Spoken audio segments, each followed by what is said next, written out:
모든 사람들은 그가 패배자라고 생각했지만 그는 돌에서 검을 뽑아내어 전설적인 영웅이 되고 드디어 여자친구를 얻는다. 소리소리는 평생 천사들과 함께 살아온 외로운 10대 소년이다. 그들의 마을은 스눕독보다 더 높은 산에 위치해 있다. 그는 유일한 인간이며 그의 가장 친한 친구 마이크와 함께 유적지를 탐험하는 것을 즐긴다. 그들은 유적지를 탐험한다. 어느 날 소리는 산 정상에서 극한 파쿠르를 하다가 거대한 건물을 발견한다.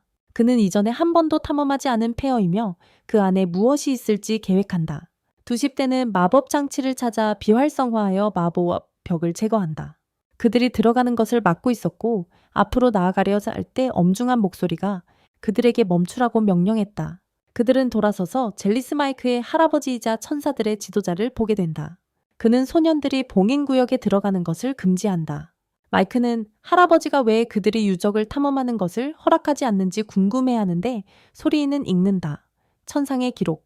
이 책은 천사와 인간의 역사와 그들이 한때 평화롭게 공존했던 이야기를 담고 있다. 악의 세력을 세계에서 몰아낸 후 그들은 평화롭게 공존했다. 이야기다. 사람들은 천사를 숭배하기 시작했고 그들 가운데 재능 있는 자들은 축복받아 천사들의 힘으로 인해 영웅이라 불리며 인간을 보호하는 역할을 했다. 재앙에서 벗어나 그들을 평화와 번영으로 인도하다.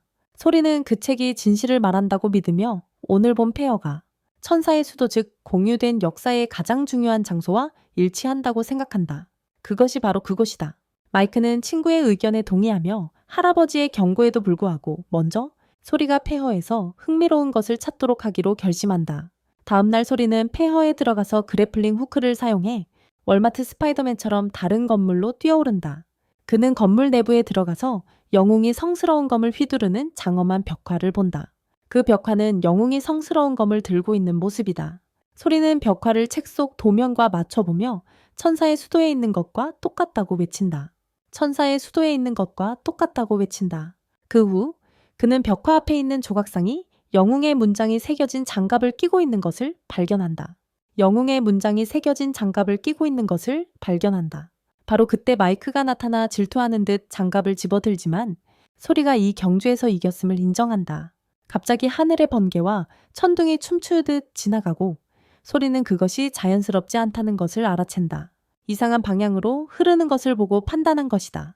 소년들은 유적이 침입자를 쫓기 위해 번개를 부르는 것이라 두려워 안전한 곳으로 달려간다. 하지만 그때 마이크가 함정에 빠진다.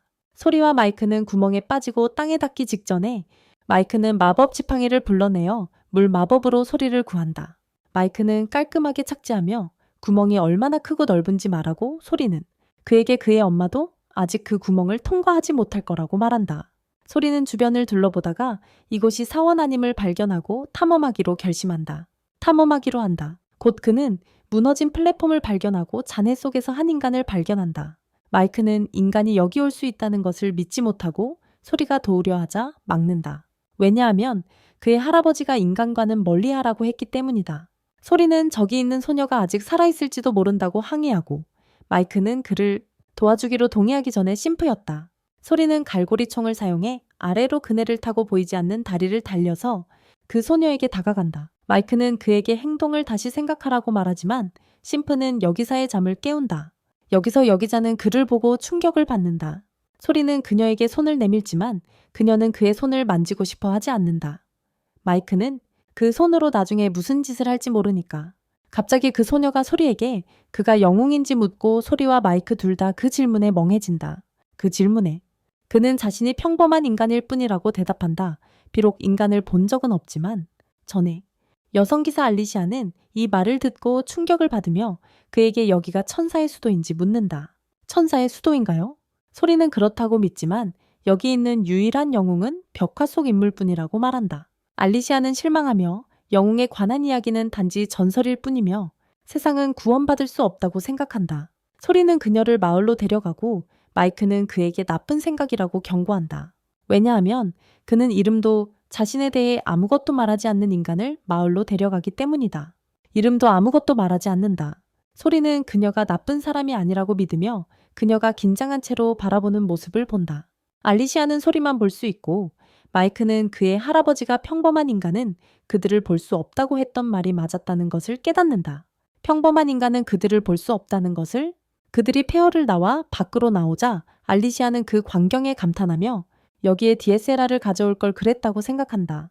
그들은 천사들의 마을에 들어가고 마이크는 인간에 대해 할아버지께 보고하러 간다.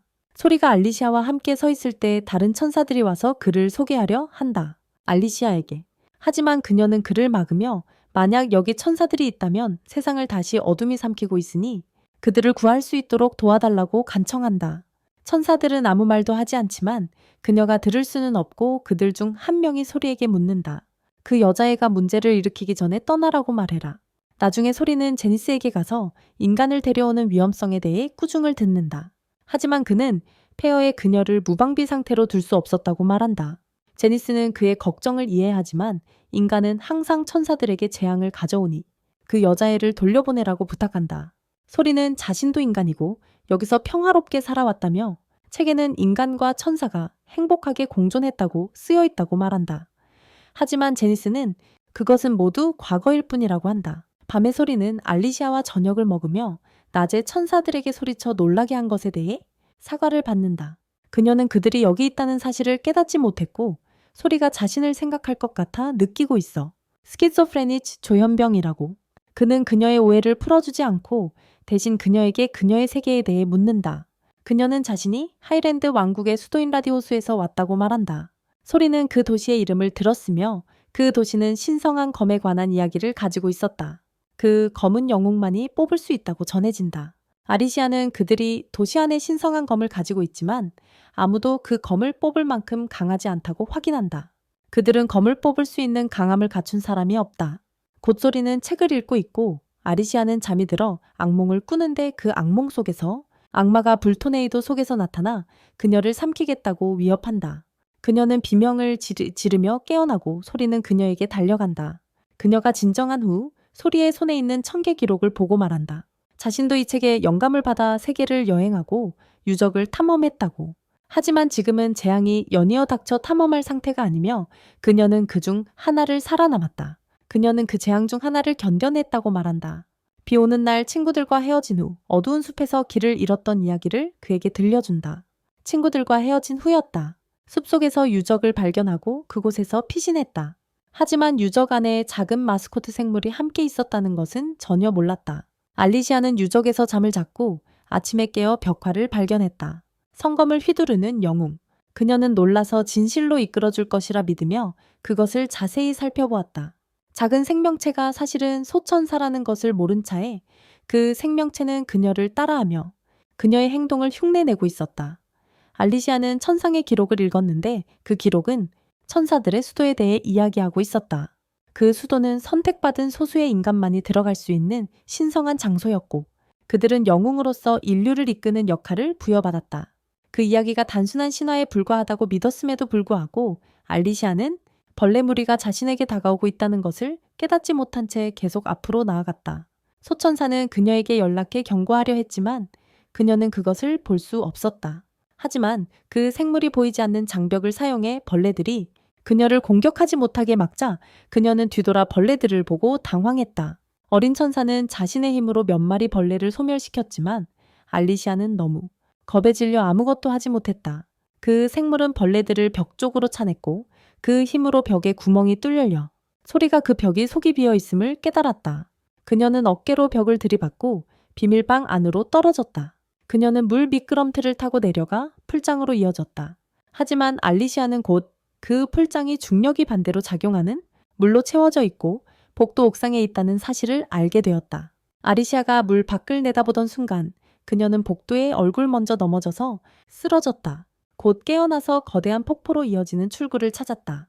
그 앞에 작은 돌기둥이 서 있는데 그 옆에는 영웅의 문장이 새겨진 나무가 있었다.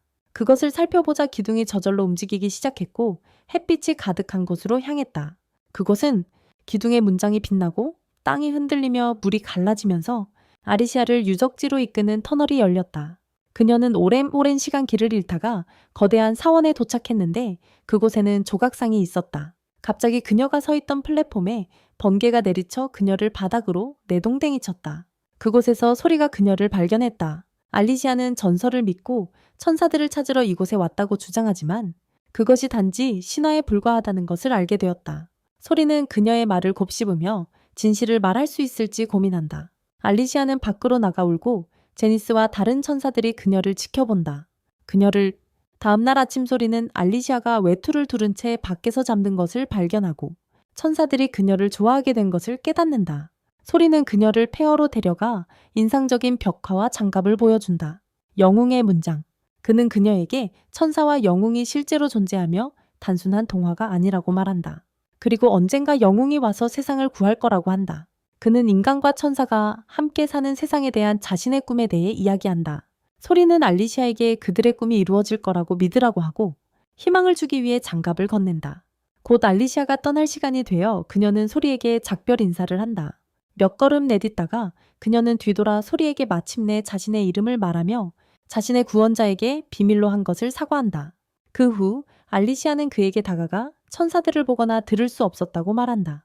하지만 그녀는 확실히 마을에서 그들의 존재를 느꼈고 지금도 감지할 수 있다. 소리에는 말이 없고 알리시아는 그에게 신성한 검의 시험이 곧 열릴 것이라고 말하며 그가 참여해야 한다고 제안한다.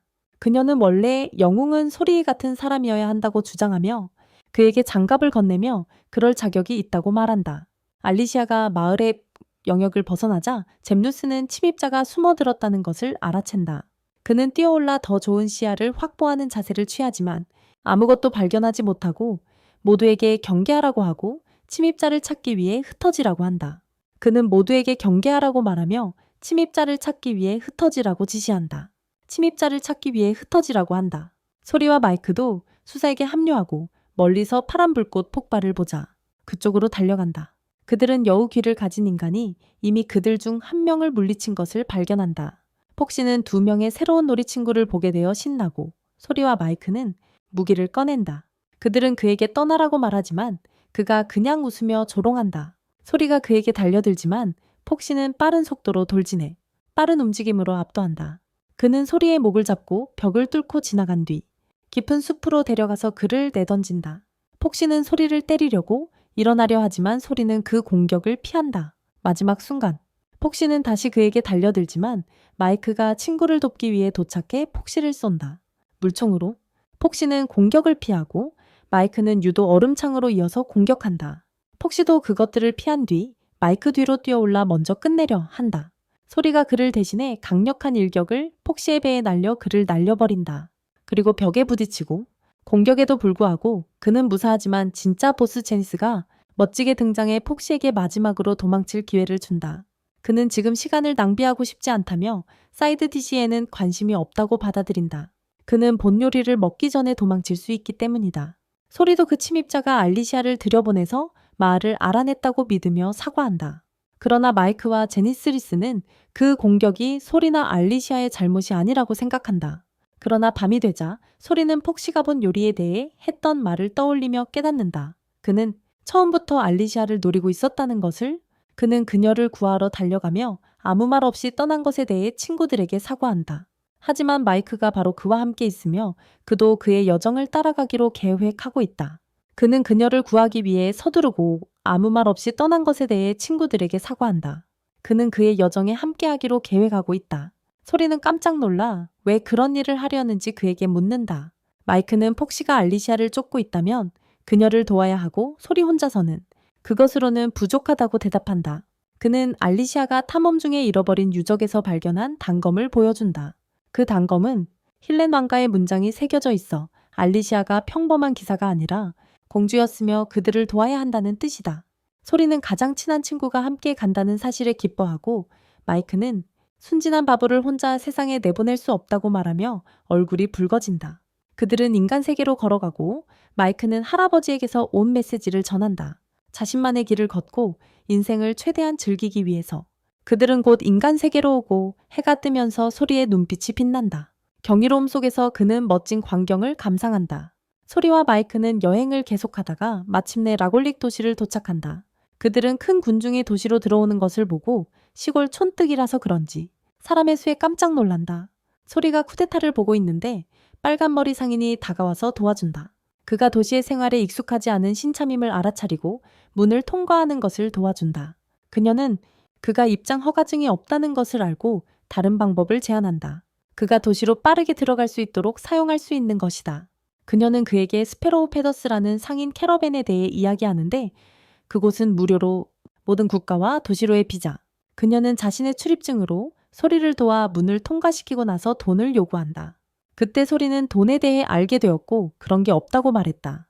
빨간머리 여자는 그를 믿지 않고 그의 가방을 뒤지기 시작했고 그곳에서 왕실 문장이 새겨진 단검을 발견한다. 왕실 문장이 새겨진 단검을 발견한다. 소리는 그것을 주지 않겠다며 누군가에게 돌려줘야 한다고 주장한다. 빨간머리 여자는 이해하며 소리가 이제 자신에게 빚을 졌다고 말한다. 곶소리와 마이크는 도시에 들어가고 그들은 축제 분위기에 감탄한다. 소리는 빨간머리 여자에게 출장을 가기 전에 감사를 표하지만 마이크를 향해 몸을 돌리자 그는 주변에 깔린 사악한 기운 때문에 뇌졸중이 오는 것을 느낀다. 여기서 알고 보니 이것은 단순한 내성적인 성격의 뇌졸중 이상이었다. 사람들로부터 멀어지자 곧 나아졌다. 바로 그때 소리는 시장에서 폭시를 발견한다. 폭시는 도시를 가로지르며 파쿠르를 하고 소리는 그를 따라가 마침내 따라잡는다. 소리는 폭시에게 왜 알리시아를 쫓는지 묻고 그는 그녀를 암살하는 계약을 받았다고 대답한다. 였다. 하지만 공주는 항상 주변이 재미있기 때문에 그는 암살을 포기했어요. 하지만 그 말은 이제 다른 세력들이 그녀를 쫓고 있다는 의미이고 그는 소리에게 그녀를 지키며 즐기라고 말하며 도망가요. 곶소리와 마이크는 성검 의식줄에 합류하고 그들이 성전에 들어갈 때쯤 의식은 거의 끝나가고 있어요. 알리시아와 그녀의 스승이 다른 의회 멤버들과 함께 그곳에 있습니다. 전설 속의 성검이 바위에 박혀져 있고 그 밑에는 흰 머리의 아름다운 여인이 잠들어 있어요. 그녀는 잠들어 있고 오직 소리와 마이크만이 그녀를 알아차리고 그녀가 천사임을 깨닫습니다. 성스러운 검을 원래의 영웅에게. 강한 마이크가 나서서 검을 들어 올리려 하지만 고군분투하며 실패하고 흰머리 여자가 깨어나서 강한 악의 기운이 올라오는 것을 느낀다. 관객들 앞에서 알리시아의 스승은 이번 몇 년간 세계 상황 때문에 이 시험을 치를 수 없었지만 이번에는 공주 덕분에 할 수 있었다고 선언한다. 사람들이 그녀를 축하하는 동안 한 의회 의원은 기뻐하지 않으며 그의 시선은 공주를 처리할 암살자에게 향한다. 그가 고용한 암살자가 그것을 처리하려 하지만 밤이 지나도 성공하지 못하자 알리시아가 앞으로 나서서 말한다. 그들의 왕국이 현재 이웃들과 매우 나쁜 관계에 있는 사람들, 그리고 전쟁이 언제든지 시작될 수 있다. 그녀는 대부분의 사람들이 전쟁 전에 국민 사기를 높이기 위해 재판을 조직했다고 생각하지만 그녀는 그것을 원하지 않는다고 주장한다. 알리시아는 이웃과 평화와 조화를 이루고 싶다고 선언하며 그들이 먼저 공격하지 않는 한 공격할 계획이 없다고 말한다. 그녀의 발언은 전쟁에 대한 두려움과 공황 상태에 빠진 청중에게 환영받지 못하고 그들의 지도자의 어리석은 태도와 그 지역을 둘러싼 악한 기운이 더욱 짙어진다. 마이크와 하얀 머리 소녀가 그것을 느끼고 갑자기 어둠이 새우며 들기 시작한다. 그리고 모든 횃불이 푸른 불꽃으로 폭발한다. 창문은 어둠에 뒤덮이고 사악한 기운이 흘러들어와 중앙으로 몰려가 거대한 거품을 형성하다 터지며 유령 같은 용이나 악마를 드러낸다. 악마는 날아다니며 사원을 파괴하고 불을 붙이지만 성검 쪽으로 달려가자 그 에너지가 그것을 밀쳐낸다. 소레이는 악마를 멈추는 방법이 딱 하나임을 깨닫고 검 쪽으로 달려가며 아리시아의 이름을 부른다. 악마의 꼬리에 거의 맞을 뻔했지만 무사히 그녀에게 도달한다. 그 능력은 불타오르고 모두는 무슨 일이 일어난 건지 몰라 당황한다. 왜냐하면 악마를 볼 수 없기 때문이다. 소레이는 검으로 달려가 앞에 있는 여자에게 자신을 소개한다. 그는 그녀에게 힘을 써서 악마를 처리해달라고 부탁하지만 그 여자는 오직 영웅만이 그것을 정화할 수 있다고 답한다. 그가 텅 빈 공기를 향해 말하는 것을 본 아리샤는 소레이가 정말로 천사를 볼 수 있다는 것을 깨닫는다. 그러나 그녀가 그것에 대해 묻기 전에 암살자가 그녀를 공격한다. 아리샤는 피하며 공격을 막아내지만 암살자는 그녀보다 더 높은 민첩성 수치를 가지고 있어 그녀를 압도한다. 아리샤의 선생님은 그녀를 도우려 하지만 암살의 배후인 주요 공모자인 총리 바트르르는 그녀에게 다른 사람들을 대피시키라고 지시한다. 소레이는 아리샤를 도우려는 것과 모두를 구하려는 것 사이에서 갈등한다. 심프그는 첫 번째 선택지를 고른다. 하지만 알리시아는 그에게 멈추라고 소리치며 악마를 어떻게든 처리하라고 말한다. 그 일을 할 수 있는 사람이 없기 때문이다. 소레이는 성검으로 다가가고 여자는 그가 자신을 볼 수 있으니 영웅이 될 자격이 있다고 말한다. 하지만 그녀는 그가 왜 그 힘을 원하는지 밝히기 전까지는 검을 쥐게 하지 않을 생각이다. 소레이는 먼저 그녀의 이름을 묻고 그녀가 레일라라고 불린다는 것을 알게 된다. 그리고 세계 곳곳의 유적을 발견하는 꿈에 대해 이야기한다. 그는 유적에서 얻은 지식을 사용해 인간과 천사들을 다시 만나고 악마를 물리치는 것이 그를 영원한 평화를 이루겠다는 꿈에 더 가까이 데려다 줄 것이다. 영원한 평화를 이루겠다는 꿈에 더 가까이 데려다 줄 것이다. 연설을 마친 후 그는 검에 손을 뻗고 막 손을 대려는 순간 검에서 밝은 빛이 뿜어져 나오며 시간이 멈춘다. 소레이는 이것이 사람들이 말하는 조조참조인지 궁금해하지만 곧 검에서 레일라의 목소리가 들린다. 그녀는 영웅이 아마도 세상에서 가장 외로운 사람일 것이며 고통스러운 결정을 내리고 사람들에게 미움을 받는 위험을 감수해야 한다고 말한다. 소레이는 모두를 지킬 수 있다면 그 무거운 길을 가는 것도 괜찮다고 대답한다. 여기 있는 모두를 지킬 수 있다면 괜찮다고 대답한다. 그가 검을 쥐자 영웅의 문장이 그의 손에 나타난다. 그는 돌에서 검을 뽑아내고 시간이 다시 흐르기 시작한다. 소레이는 황금빛 오라를 바라며 악마가 공격해도 흔들리지 않는다. 그는 환영용을 향해 돌진해 쉽게 베고 그 후 땅에 착지하며 겐티한 임팩트 의상과 거대한 불타는 검을 자랑한다. 모두가 그를 보고 놀라며 그 옆에 레일라의 영혼이 나타나 악마를 물리치기 위해 자신의 힘을 사용하라고 말한다. 소레이는 그녀의 불꽃, 힘을 검에 실어 한번 휘두르자 악마를 태워버린다. 괴물의 패배와 함께 어둠이 사라지고 건물 안의 불길도 꺼진다. 나가기도 했어. 그 후 소레이는 정상으로 돌아오고 검은 사라져서 그의 몸속으로 들어간다. 모두가 믿을 수 없다는 듯 그를 바라보는 가운데 알리시의 목숨을 노리던 암살자는 도망치고 곧 소레이는 쓰러진다. 3일 후 소레이는 알리시의 집에서 깨어나 옆에 있는 마이크와 레일라를 발견한다. 그들은 그가 검의 에너지를 다루느라 너무 지쳐서 의식불명일 때 고열이 있었다고 말한다. 그는 의식을 잃었을 때 고열이 있었다. 소레이는 알리시가 자신을 구했다는 사실을 알게 되고 그녀의 생명도 위험에 처했다는 것을 즉시 깨닫는다. 그녀가 그녀에 대해 묻자 그는 방으로 들어와 안심했다고 말한다. 그를 보고 그들은 푸짐한 아침을 먹고 서로의 목숨을 구해준 것에 대해 감사한다. 알리시는 그가 칼을 뽑아 괴물을 물리치는 모습을 보고 심장이 뛰기 시작했다고 주장한다. 그에 대한 감사의 표시로 선물을 준비했다고 한다. 소레이는 영웅의 복장, 즉 그의 겐티아니안 의상의 절제된 버전을 입고 소녀들이 그를 칭찬하는 동안 마이크는 그것이 그냥 립스틱을 바르는 것과 같다고 말한다. 돼지에게. 소레이가 그와 말다툼을 하자 알리시는 놀라며 묻는다. 천사들이 여기 있냐고. 여기 있냐고? 소레이가 그들이 여기 있다고 말하며 마이크와 레일라를 그녀에게 소개한다. 알리시는 소레이가 언젠가 영웅이 될 것임을 항상 마음속으로 알고 있었다고 주장하며 다른 사람들은 천사를 볼 수 없기 때문에 쓸모없다고 믿는다. 그들이 바로 앞에 있어도 말이다. 레일라는 알리시에게 그녀가 쓸모없지 않다고 말하고 싶어 소레이에게 자신의 손을 잡아 그의 힘을 데이터 전송에 사용할 수 있게 해달라고 부탁한다. 소레이가 알리시의 손을 잡고 레일라가 그녀에게 말을 걸지만 아무 일도 일어나지 않는다. 그러자 그녀는 더 좋은 결과를 위해 눈을 감으라고 그에게 요청한다. 그래도 아무 일도 일어나지 않고 마이크는 소레이가 인생에서 처음으로 여자 손을 잡아서 집중하지 못한다고 말한다. 레이라가 소레이에게 감각 차단을 더하라고 하고 숨도 참아보라고 합니다. 그녀가 그의 귀를 막는 동안 이후에 알리시와 이야기할 때 그녀는 그녀와 마이크의 목소리도 들을 수 있습니다. 레이라는 알리시에게 천사들은 인간의 마음을 들여다볼 수 있다고 말하고 그들을 무시하는 사람들은 악한 기운에 빠지고 재앙을 불러온다고 합니다. 하지만 그녀는 그런 적이 없다고 합니다. 그들은 천천히 진행하고 있지만 소레이는 멈추지 않고 시작합니다. 헐떡이며 더 이상 숨을 참을 수 없기 때문에 그는 레일에게 더 좋은 방법이 있을 것 같다고 묻고 그녀는 대답합니다. 만약 그가 영웅으로서 능력을 마스터한다면 감각 차단은 필요 없을 것이라고. 소레이는 이것을 좋은 소식으로 받아들이고 열심히 노력해서 영웅 스킬을 최대치까지 올릴 수 있다면 천사의 목소리를 모두에게 전할 수 있을 거라고 생각한다. 하지만 레일라는 알리시가 천사를 알아보는 타고난 재능이 있었기 때문에 그것이 불가능하다고 믿는다. 그때 알리시가 궁전에서 소환을 받고 레일라는 소레이에게 그동안 관광을 가자고 제안한다. 그들은 함께 마차를 타고 소레이는 거리에서 영웅의 표식을 본다. 알리시는 사람들이 수세기 동안 위대한 영웅의 귀환을 기다려왔고 이것이 그를 환영하는 방식이라고 말한다. 소레이는 기대의 무거운 파도를 생각하며 겁을 먹는다. 그 후 알리시가 그를 그리고 두 천사를 궁전문 앞에 내려놓고 그가 또다시 기력을 잃는다. 레일라는 그의 갑작스러운 무력함의 원인이 악령 기운임을 설명하고 소레이도 그것을 볼 수 있다고 말한다.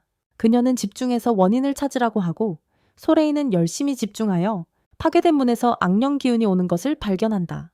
그는 악령 기운에 익숙해지고 그 내부로 들어가 원인을 확인하기로 결심한다. 그는 폐허 속의 빈 벽을 발견하는데 그것은 일종의 봉인된 문으로 보이며 이중 인증이 필요하다. 마이크가 첫 번째 열쇠를 찾았지만 곧 또 다른 잠금이 나타난다. 레일라는 소년들에게 유적에 대해 어떻게 그렇게 많이 알게 되었냐고 묻고 그들은 그게 마을에서 유일하게 재미있던 활동이었다고 대답한다. 두 번째 잠금에는 하이랜드 왕실의 문장이 새겨져 있고 소레이는 알리시의 단도를 돌려주지 않아서 그녀가 열쇠로 사용할 수 없다는 것을 깨닫는다. 그는 문장 위에 문장을 놓아 마법의 문을 열고 벽을 묶고 있던 문을 연다. 그들은 어두운 복도로 들어가는데 횃불이 자동으로 켜지며 그들 앞을 비춘다. 그들이 앞서 걸어갈 때 곧 더 강한 악의 기운이 느껴지는 열린 공간에 들어서며 소레이는 그가 용 조각상을 보고 깜짝 놀란다. 그는 용이 불운의 상징이자 재앙의 화신이라고 알고 있다. 만약 인간이 용 조각상을 만든다면 그는 마치 악마를 숭배하는 것과 같다. 숭배자처럼. 소레이는 그 조각상이 악령의 기운의 원천인지 궁금해하지만 레일라는 그것이 다른 것이라고 믿는다. 바로 그때 그들은 머리 위에서 활동하는 기운을 감지하고 올려다보니 유령 박쥐의 악마를 발견한다. 그것이 파티를 공격하며 흩어지게 하고 마이크가 얼음 공격을 하자 그것이 더 작은 박쥐로 산산조각 난다. 레일라는 소레이에게 준비하라고 신호를 보내고 그는 힘을 사용해 박쥐들을 베어낸다. 깨어메나 라일라도 폭발 부적을 사용해 그를 지원하고 그의 짜증이 난 박쥐들은 다시 거대한 악마로 합쳐진다. 그들은 마이크를 공격하고 소레이는 그를 구하러 달려가지만 거대한 박쥐를 처리하기엔 너무 까다롭다는 것을 깨닫는다. 라일라는 그를 잡고 여러 마리의 박쥐로 흩어지게 해 달라고 부탁한다. 그래야 그녀가 모두 불꽃으로 정화할 수 있기 때문이다. 소레이는 악마에게 돌진해 그것을 잡고 여러 조각으로 베어 박쥐로 변하게 하고 라일라는 방 안에 부적을 펼쳐 강력한 기술인 플레어 보텍스를 사용한다. 그 기술은 박쥐를 조종하는 악한 기운을 태워 없앤다. 박쥐들이 정상으로 돌아가서 날아가고 소레이는 이겼다는 것에 기뻐한다. 레이라는 그의 건강을 확인하며 천사들과 계약을 맺으면 그들이 주는 초자연적 힘을 사용할 수 있지만 이는 몸에 부담이 될 수 있다고 말한다. 그녀는 만약 자신 때문에 부담을 느낀다면 그녀가 몸속으로 들어갈 수 있다고 말하며 그것을 보여주기 위해 영혼의 모습으로 변신해 그의 몸속으로 들어간다. 소레이는 놀라서 레이라를 불러내지만 마이크는 악령의 기운이 아직 사라지지 않았다고 상기시킨다. 그 진짜 근원은 깊숙이 자리 잡고 있는 것 같다. 그들은 곧 어둡고 낡은 방에 들어간다. 레이라가 불을 밝히자 소레이는 해골과 사슬을 보고 충격을 받는다. 그가 이것이 일종의 고문시림을 깨닫게 만들었어요. 마이크도 역겹다고 느끼고 레일라는 슬프게도 이 폐허는 그들이 만든 것이라고 설명한다. 고원왕국의 이전 왕들, 정부에 반항했던 사람들은 중국이나 러시아처럼 실종되었고 그 후 이곳으로 데려와 몰래 처형됐어요. 그들의 시신은 시간이 지나면서 시들었지만 증오심은 이제 악한 기운으로 변했고 악마를 낳고 있어요.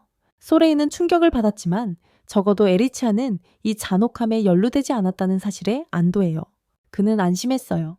라일라는 그를 이곳에 데려온 이유가 영웅의 마지막에 대해 말하기 위해서라고 선언해요. 그 역할은 모든 악의 근원인 재앙의 군주를 파괴하는 것, 오라와 아게오라를 창조하는 자를. 그의 아게오라는 너무 강해서 세상을 멸망으로 이끌 수 있고 소레이는 아직 그와 맞설 힘이 없다. 그래서 레일라는 그에게 세상을 여행하며 자신의 이유를 찾고 강해져서 최종적과 맞서라고 부탁한다. 소레이는 긴장하지만 마이크는 그의 멍청한 머리로 너무 걱정하지 말라고 한다. 그냥 그때 그들은 방이 물로 가득 차는 것을 느끼고 레일라는 여기에 아게오라가 호수의 일부까지 오염시켰음을 깨닫는다.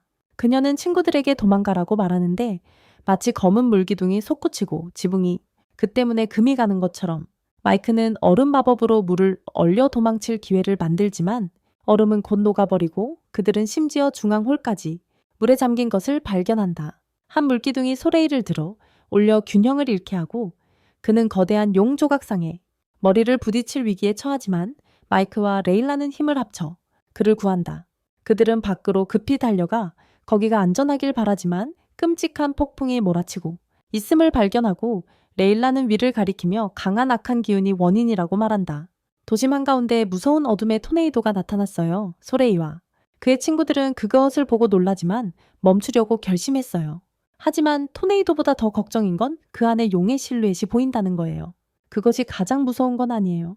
토네이도는 방향을 바꿔서 왕궁 쪽으로 향하고 그곳에서 알리샤는 깜짝 놀랐어요. 그녀는 민간인들이 궁전 안으로 피신하도록 경호원들에게 명령했어요. 그때 그녀의 스승이 소레이가 토네이도 앞에 서 있는 것을 봤어요. 마이크는 그에게 멈출 수 없다고 말하며 용 앞에 서 있는 것은 시간 낭비라고 했지만 소레이는 알리샤를 포기하고 싶지 않았어요.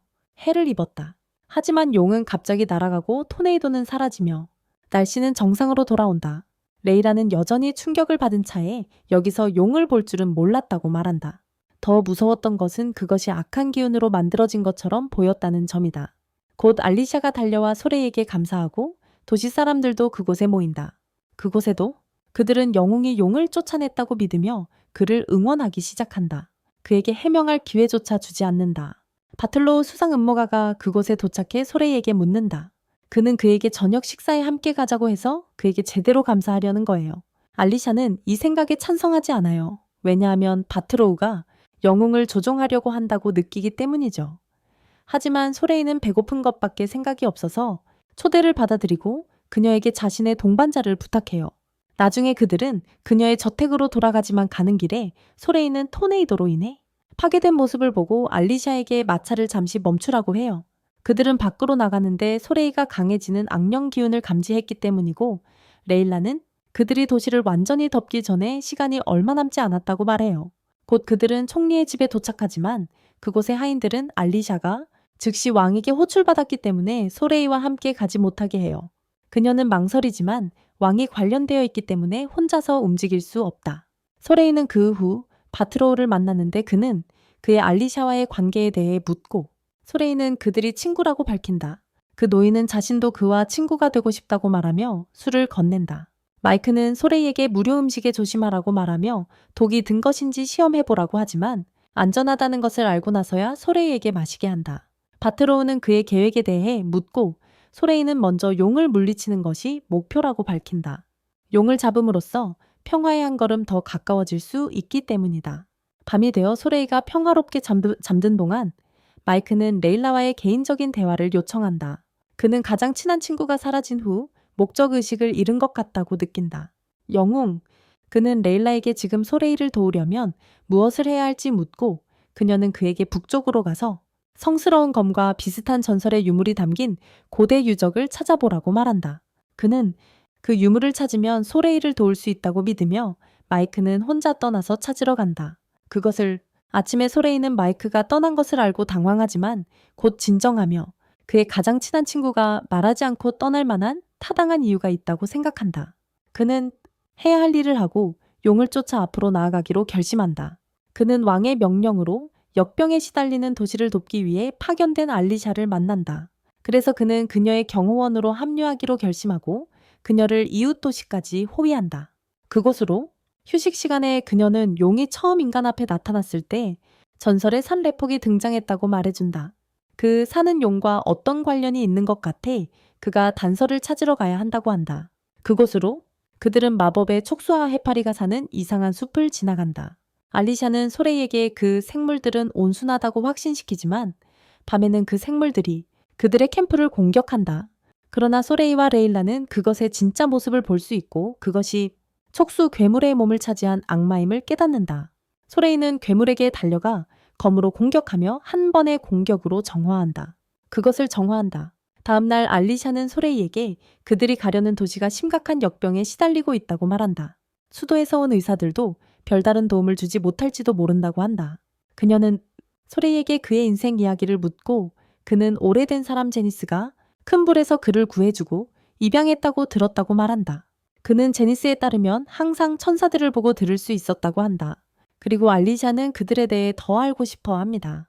소레이는 천상의 기록에서 읽은 내용을 암송하며 천사들이 전능하지 않으며 4가지 기본 원소 중 하나 즉 땅, 물불 공기를 다룰 수 있다고 말합니다. 고대에는 인간들이 그들을 보고 들을 수 있었지만 이후 그들을 숭배하지 않게 되었고 그들과 교류할 능력을 잃었습니다.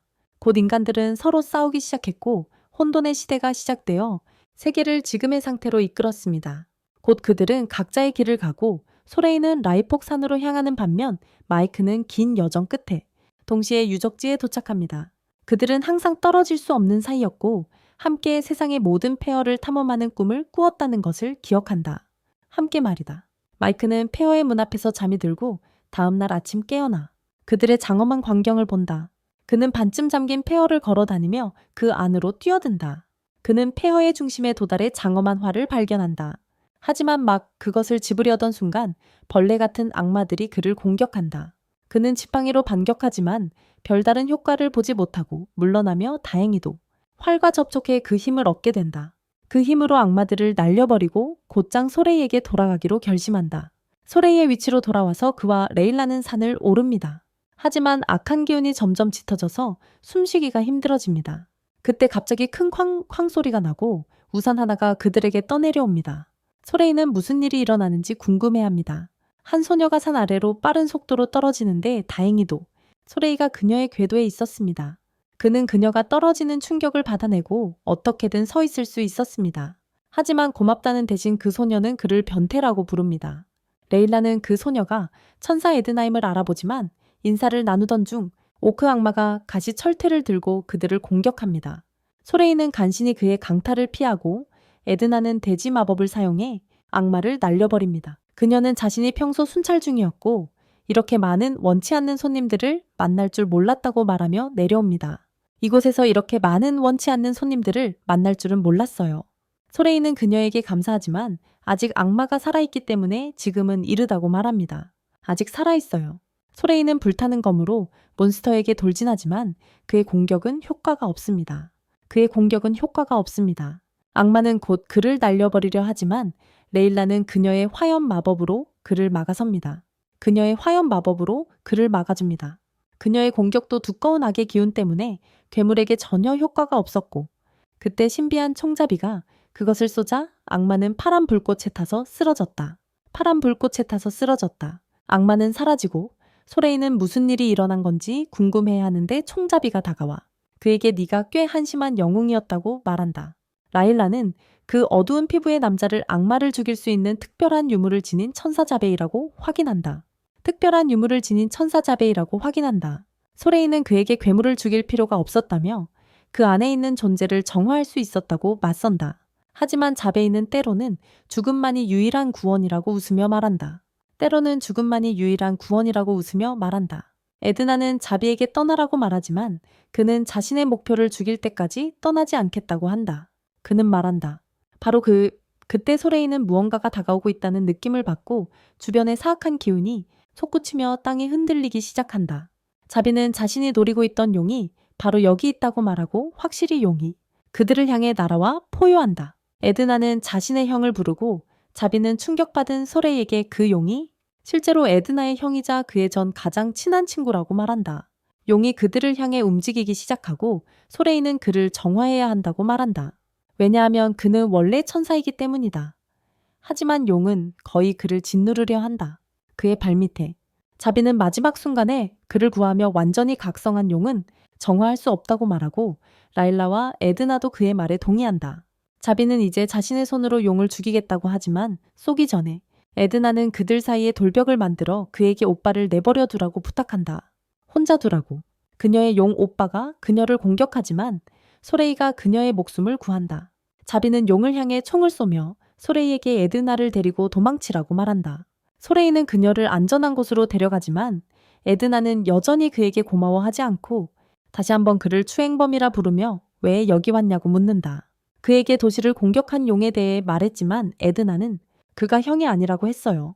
소레이는 그것을 알고 있고 그는 단지 용에 대한 진실을 찾기 위해 산에 오르고 싶었다고 말했어요.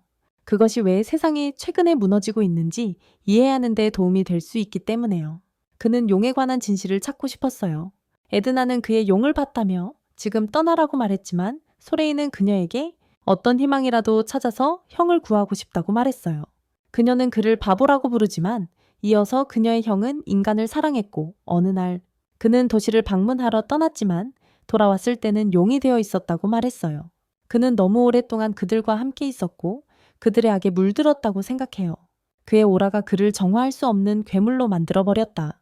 하지만 소레이는 그녀에게 세상은 신비로 가득 차 있어서 언젠가 용을 정화할 방법을 우연히 발견할 수도 있다고 말한다. 그녀는 그의 말에 감동하지만 그때 자비에드와 아이젠의 싸움이 절정에 달한 것을 알아챈다. 자비에드는 용에게 모든 공격을 빗나가고 용은 압도적인 힘과 화염 숨결로 그를 제압한다. 에드나는 오빠가 걱정되지만 자비에드는 그녀에게 물러나라고 말한다. 그는 이제 그녀도 다른 어떤 것도 기억하지 못하기 때문이다.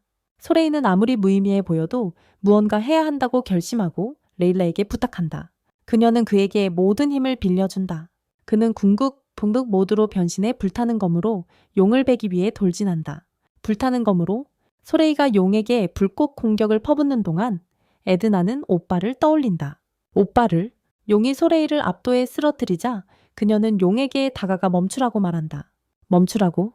그녀는 오빠에게 돌아오라고 부탁하지만 용은 꼬리 휘두름으로 그녀를 날려버리고 그녀에게 불덩이를 준비한다. 소레이가 그녀를 구하러 달려가지만 갑자기 용이 공격을 취소한다. 그리고 나라가 에드나를 해치지 않고 떠난다. 오빠가 자신을 기억한다는 사실에 안도하는 소레이는 자비에드와 이야기하며 모든 희망이 사라진 것은 아니라고 받아들인다. 그는 용 친구를 정화할 방법을 찾기 위해 여행을 떠나기로 결심한다. 하지만 오빠를 죽이고 싶을 때 에드나에게 전화하라고 말한다. 그 후 에드나는 레일라에게 자신을 도와줄 수 있는 하위 군주 계약서를 준비해 달라고 부탁한다. 그녀가 소레이를 도와 오빠를 구할 방법을 찾을 수 있도록 소레이는 기꺼이 그녀의 도움을 받아 계약을 맺는다. 소레이, 에드나 그리고 레일라는 여행을 떠나고 밤이 되자 소레이는 롤랑의 목이 있는 왕국을 방문하겠다는 의도를 밝힌다. 왜냐하면 천체 기록에 따르면 용들은 그곳에서 신으로 숭배받았다고 해. 에드나는 세상이 책과는 다르다고 말하지만 그녀는 문제없어. 그와 함께 그녀의 오빠를 구할 단서를 찾을 수 있다면 그 후 레일라는 소레이에게 정화가 무엇을 의미하는지 묻고 그는 그게 얼마나 어리석은 질문인지 궁금해한다. 레일라는 그에게 정화에 대한 자신의 이미지를 갖는 것이 중요하다고 말한다. 그렇지 않으면 악한 기운이 그를 덮칠 것이기 때문이다. 계속해서 악마와 싸우면서 그녀는 상상력을 키우라고 제안하고 이를 돕기 위해 부적을 사용해 그들의 캠프파이어를 악마처럼 흔든다. 레일라는 소레이에게 그것을 정화하고 답을 찾으라고 부탁하며 그는 불 인형을 베어버린다. 그의 공격은 아무 효과가 없고 불은 다시 인간 형태로 돌아간다. 그리고 레일라가 그것을 다시 원래대로 돌리기 전까지 계속된다. 소레이는 너무 어렵다고 말하지만 레일라는 소레이가 영웅으로서의 잠재력은 꽤 높지만 그의 주된 동기는 사람들을 돕는 것이어서 그의 힘이 약하다고 생각한다. 아마도 마이크가 이런 상황에서 그녀를 더 잘 도울 수 있을 것이다. 다음날 아침 소레이와 여자아이들은 산을 내려온다. 그들은 알리샤의 병사 2명이 그들을 기다리고 있는 것을 발견한다. 그들은 병든 도시를 돕기 위해 건너야 할 다리가 끔찍한 폭풍으로 파괴되었다고 말한다. 도움을 주기 위해서. 알리샤는 도움이 필요한 사람들을 걱정해서 다른 방법을 찾았다. 다리까지는 꽤 거리가 있었고 그녀는 그쪽으로 달려갔다. 하지만 어느 정도 거리를 지나자 날씨가 갑자기 변했다. 알리샤가 뒤돌아보니 폭풍 구름이 마치 마법처럼 제자리에 고정되어 있었다. 그래서 그녀는 약을 전달하기 위해 앞으로 나아갔고 2명의 병사를 남겨 소레이에게 알리도록 했다. 소레이는 말을 빌려 타고 앞으로 나아갔는데 끔찍한 폭풍이 사실은 악마 때문에 생긴 것임을 알게 된다. 소레이는 곧 알리샤의 스승과 폭풍에 휩쓸린 기사들에게 도착하고 레이라는 킹코브라 같은 악마가 날씨를 조종할 수 있다는 것을 깨닫는다. 그녀는 사람들을 안전하게 지키기 위해 자원했고 소레이는 에드나와만 팀을 이룰 수 있어요. 그녀는 그의 힘을 빌려주고 그는 2번째 젠티한 복장으로 변신합니다. 그 복장은 돼지 원소를 가지고 있어요. 그는 뱀에게 돌진해 강타로 세상을 흔들지만 그때 뱀은 마법 폭발로 방역합니다. 소레이는 일부 공격을 피하고 마지막 공격을 막으며 지금 악마를 정화하기로 결심합니다. 이제 정화할 거예요. 하지만 그가 아무것도 하기 전에 악마는 붉은 번개에 맞고 하늘에서 용이 공격합니다. 에드나는 그 용이 지금은 강아지에 불과하며 아직 성체가 아니라고 말합니다. 완전한 악마 정화할 수 있어. 소레이는 정화하기로 결심하고 뱀을 기초로 삼아 용 강아지 쪽으로 돌진한다. 그 강아지는 날아가고 소레이는 땅에 떨어진다. 그는 아기 용을 정화하지 못한 것에 실망하지만 적어도 이 뱀은 처리되었다. 이제 다 끝났어. 나중에 소레이는 알리샤의 선생님에게서 아기 용이 도시 쪽으로 날아갔다는 것을 듣고 그 도시로 가는 알리샤를 구하고 싶어서 한다. 그는 에드나에게 그녀의 돼지 마법으로 다리를 만들어줄 수 있냐고 묻지만 그녀는 홍수가 가라앉을 때까지는 불가능하다고 말한다. 그 일이 곧 일어나자 소레이는 땅을 강타하며 여러 차례 강하게 치며 임시 디딤다리를 만들고 있다. 반대편에서 마이크는 환한 악마화된 나무에게 쫓기는 작은 천사를 발견한다. 그가 쉬고 있을 때라 작은 천사를 보호하기 위해 나무를 쏜다. 나무는 마이크의 공격에 큰 피해를 입지 않자 그는 다시 쏘기로 결심한다. 하지만 작은 천사는 더 강한 화력이 필요하다는 걸 깨닫고 마이크의 능력을 극대화시키는 독특한 스킬을 사용해 한 화살로 악마화된 나무를 숲속으로 날려버린다. 작은 천사는 지쳐서 나중에 시냇물에서 물을 마시며 자신을 아툭이라고 소개한다. 그는 마이크가 나이에도 불구하고 소천사들 즉 노먼에 대해 아는 현명한 청년이라고 주장한다. 그의 나이에도 불구하고 그는 노먼 천사들이 마을을 돌보는 역할을 하며 과거에는 많은 이들이 인간과 일반 천사들을 연결하는 데 도움을 주었다고 주장한다. 하지만 지금은 모두 흩어져 있다. 마이크는 아투기 이전에 자신에게 힘을 준 것에 감사하며 악마들이 처리되지 않아 여전히 위험하다고 말한다. 아툭은 마이크가 친구를 찾으려 한다는 것을 알고 그때까지 함께하기로 결심한다. 가는 길에 아툭은 마이크가 레일라를 안다는 사실에 놀라며 그는 그의 전 애인이었어. 미케는 라일라가 페프리 동물 복장 에오가라는 사실에 충격을 받았지만 그러다 강가에 도착해서 한 무리의 인간들이 영웅이 자신의 힘으로 다리를 만든 이야기를 하는 것을 목격했어. 그들은 이야기했지. 애툭과 미케는 소리가 근처에 있다는 것을 깨닫고 그를 찾으러 서두른다. 소리는 곧 힐란드의 두 번째로 큰 도시인 힐랜드에 도착했고 그 도시가 무너져 내린 것을 발견한다. 도시는 폐허가 되었어. 사악한 기운이 짙게 깔려있고 소리는 그것이 이 도시의 역병을 일으킨 원인임을 확신한다. 그 원인과 두 가지 모두의 배후에는 용 강아지가 있다고 생각해. 그는 간호사로 일하는 어리시아를 찾아 달려간다. 만나자마자 에드나는 그녀가 생각보다 예쁘다고 말하고 알리샤는 누가 그렇게 말했냐고 묻는다. 소리는 그녀를 자신의 새로운 천사 파트너에게 소개하지만 곧 알리샤가 손을 대지 않고도 그녀의 목소리를 들었다는 것을 깨닫는다. 레이라는 영웅으로서의 숙련도가 올라서 이제는 무선으로도 목소리를 전달할 수 있기 때문이라고 말한다. 그렇다고 덧붙인다. 알리샤는 잠시 기뻐하지만 곧 기분이 변해 우울하고 침울해지며 자신의 약들이 전혀 효과가 없다고 말한다. 그녀는 모두가 최선을 다해도 여기 있는 사람들이 죽을까 두려워하고 소리는 이 모든 문제의 근원을 해결해야 한다고 말한다. 갑자기 아기 드래곤의 포효를 듣고 그는 그것을 한 번에 정화하기로 결심한다. 소리가 에드은에게 드래곤이 날아가게 하지 말라고 하자 그녀는 강력한 방어막을 사용한다. 그것을 막기 위해 소리는 레일라의 힘을 빌려 그를 공격한다. 하지만 드래곤은 방어막을 뚫고 날아가 버린다. 에드나는 아기 드래곤이 멘토링에 매우 가까워졌다는 것을 깨닫고 그 일이 일어나면 훨씬 더 강력해질 것이다. 그 후 드래곤은 불숨으로 공격하고 소리는 계속해서 공격을 무력화하며 파괴를 막는다. 레일라는 마이크가 신성한 유물로 기적적으로 도움을 주기를 바라고 소리는 그가 가까이 있다고 감지하며 그저 버티기만 하면 된다고 말한다. 소리는 용을 향해 날아가지만 땅에 부딪혀 힘을 잃고 만다. 용은 먼저 레일라를 끝내기로 결심하고 소리는 그 불길 앞에 선다. 화염. 하지만 공격이 누구에게도 닿기 전에 화살이 그것을 파괴하고 소리는 돌아서서 활과 작은 마스코트 캐릭터를 든 마이크가 다가오는 것을 본다. 레일라는 시간을 낭비하지 않고 마이크와 하위 군주 계약을 맺는다. 우리 모두처럼 조건을 건너뛰어 소리가 빨리 힘을 쓸 수 있게 한다. 빠르게. 마이크는 용의 불길을 끊임없이 피하는 소리를 향해 달려간다. 계약이 성립되고 소리가 자신의 힘을 불러내어 변신하는 순간 그는 원신 코스트 1호로 변신한다. 3. 용은 강력한 공격을 위해 지역 내 모든 악의 기운을 모은다. 하지만 소리와 마이크도 힘을 합쳐 궁극기를 사용한다. 청명탄. 용은 파괴적인 숨결을 내뿜지만 소리의 청명탄이 공격과 용을 꿰뚫는다. 보너스로 구름을 맞춰 날씨도 맑게 만든다. 용이 땅에 떨어지고 소리와 마이크는 융합 모드에서 벗어난다. 두 사람은 숨을 헐떡이지만 곧 재회를 축하하며 그들만의 시그니처 악수를 한다. 재회를 기념하는 악수를 한다. 그 직후 그들은 도시의 물을 더럽히는 잔여 악령 기운을 처리하기로 결정한다. 전염병 확산을 막기 위해서다. 마이크의 물원소 덕분에 운하 정화 작업이 빠르게 진행되고 그들은 다시 돌아간다. 그날 늦게 그들은 도시도서관에서 휴식을 취하는데 마이크와 에드나는 이유 없이 서로 다툰다. 서로 다툰다. 그들은 또한 보호를 책임지는 천사 롤랜드와 근황을 나눈다. 도시를 지키지 못하고 악령에 사로잡혀 용이 되어 도시를 공격했던 용이 있었어요. 소리의 공격으로 정화된 후 그는 원래대로 돌아왔어요. 이제 롤랑은 자신이 무능했고 악령에 휩쓸리게 한 것에 대해 후회하고 있어요. 그는 레이라는 강한 악령은 저항하기 어렵다고 말했고 소리는 그에게 악령의 기원이 무엇이었는지 묻습니다. 롤랑은 정확히 기억하지 못하지만 처음에는 사소한 일이었을 것이라고 믿어요. 그는 갑자기 악삭이 말문을 열며 많은 마을이 사라졌던 것을 봤다고 말합니다. 그런 작은 사건들을 겪으며 그는 소름 끼치는 듯 레일라 무릎에 앉아 있었다. 그녀가 그를 들어 올리자 롤랜드는 그가 한때 풍부했던 노먼 천사임을 알아챘다. 지금은 몇몇만이 볼 수 있을 뿐이다. 그때 알리샤가 저녁 식사를 가지고 와서 소리 옆에 앉아 먹기 시작한다.